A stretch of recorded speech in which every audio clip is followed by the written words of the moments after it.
On the morning of July 27, 2025, the world paused. Cameras clicked. Headlines screamed. Newsrooms from Oslo to New York erupted with a single name: Ibrahim Traoré. The young, sharp-eyed president of Burkina Faso had just been nominated for the Nobel Peace Prize, the most prestigious accolade the modern world could offer. To many, it was the dawn of a new chapter, a long overdue nod from the West to Africa's rising leadership. But 72 hours later, he did something no one had done before. He said no, not quietly, not diplomatically. He rejected the Nobel Peace Prize with fire in his voice and fury in his pen. What followed was an earthquake in the world of global diplomacy. Cut to archival-style footage of Traoré speaking at a rally, in a defiant letter addressed directly to the Nobel Committee. Traoré wrote, "While I am grateful for the recognition, I must decline this award. It is not a symbol of true justice." The Nobel Peace Prize, manipulated by the G7 and their powerful allies, serves only to glorify false values. It was more than rejection. It was revelation. A global indictment of a prize so often held as sacred. For some, it was treasonous. For others, it was truth. But no one ignored it. Scene 2. The world watches for decades. The Nobel Peace Prize has stood as the summit of moral recognition, worn by men and women like Martin Luther King Jr., Nelson Mandela, Malala Yousafzai. But Traoré tore that summit down with one bold move. He didn't merely decline a prize. He dismantled a myth. And in doing so, he asked the world one impossible question. What if peace, as defined by the powerful, is just another name for control? Cut to visuals, newspaper headlines, angry commentators, stunned diplomats. In Washington, senior diplomats exchanged panicked calls. In Paris, President Macron slammed the desk, declaring, "He's humiliating the entire world order." In Tokyo, the Prime Minister's tone was calm, but cold. This is a fracture in trust. The rejection was a political bombshell. Because the Nobel Peace Prize is not just a medal, it is a tool. A velvet leash. A crown offered not to reward, but to pacify. To domesticate. And Traoré saw through it all. Scene 3. A president's private stand. Just one day after his nomination, on the 28th of July, Traoré gathered his closest advisors behind the heavily guarded walls of the presidential palace in Ouagadougou. His words were sharp. "They want to crown me to control me. They want to seduce me with gold, so I forget the chains. I will never be their puppet." The room fell silent. That was the moment everything changed.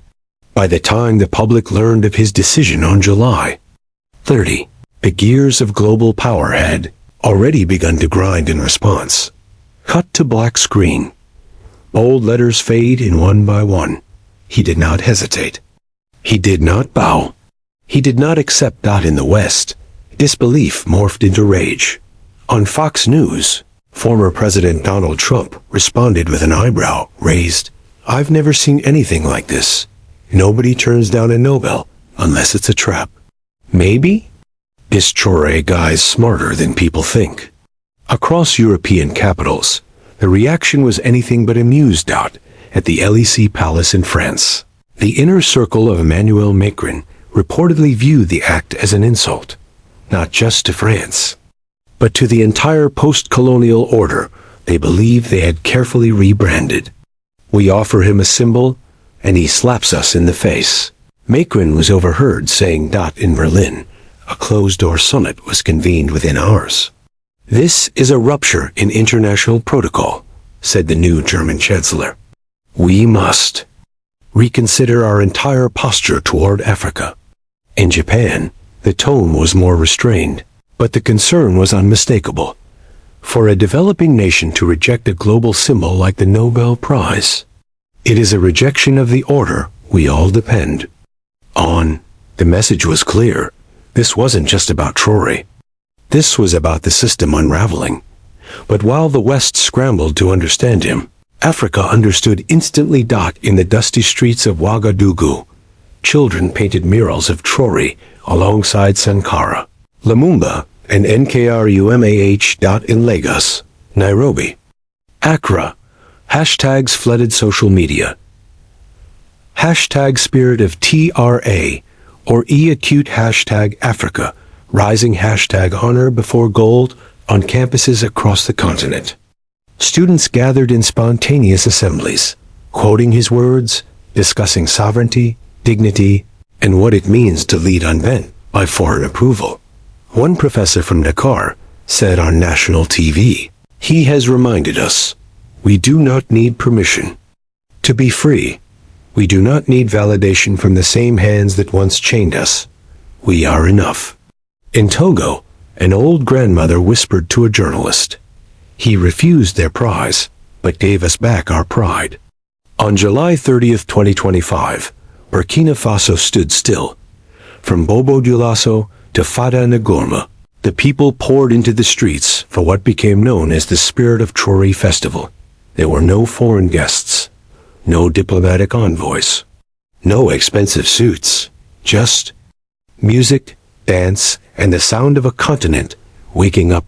In the capital, a griot stood before the crowd and shouted, "Once they chained our hands, now they offer us golden collars. But our captain, our son, said no. And in that no, we are free." Handmade signs read, "Honor is greater than gold. Traoré, son of Africa, no crown can buy our soul." Ibrahim Traoré's act was not impulsive. It was not political theater. It was the culmination of a deep, personal understanding that in global politics, symbols are weapons. And the Nobel Prize, despite its glow, was no exception. They give it to those who protect their empire, Traoré once confided, not those who threaten it. He saw the pattern, from Sankara to Gaddafi, from Allende to Lumumba. Each time a leader dared to stand too tall, they were either seduced, silenced, or destroyed. But Traoré refused all three. His defiance sent three clear messages. To the G7. You cannot buy our dignity with medals and handshakes. Burkina Faso is not your pawn. To Africa, our heroes will be crowned by our people, not by our colonizers. Our peace will be rooted in justice, not applause. To the youth of the world, integrity is worth more than any trophy. Know the cost of what you accept. For too long, the Nobel Peace Prize was treated as pure beyond criticism. But Traoré's rejection shattered that illusion. Across the world, people asked, who decides what peace looks like? Who gets to bestow honor? And who profits from it? His act forced the world to reckon with a truth it had long avoided, that sometimes the greatest act of peace is resistance, that sometimes the truest honor is refusal, and that silence, in the face of manipulation, is complicity.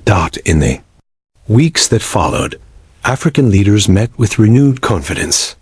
Calls grew louder for regional currencies, homegrown tech alliances, military realignments, and the end of French military presence across Sahel states.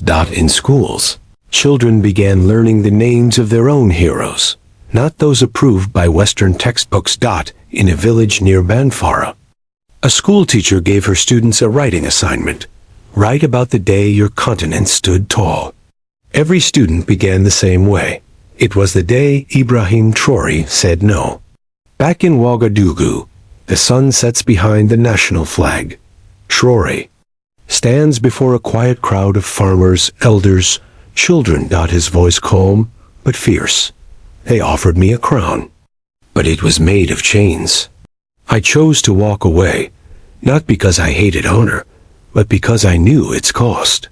Let this be our new beginning, not of submission, but of self-definition, not of applause, but of pride. And as the crowd erupts, the camera pans upward to a new symbol rising over Africa, not a prize from foreign lands, but a voice clear and proud from its own beating heart.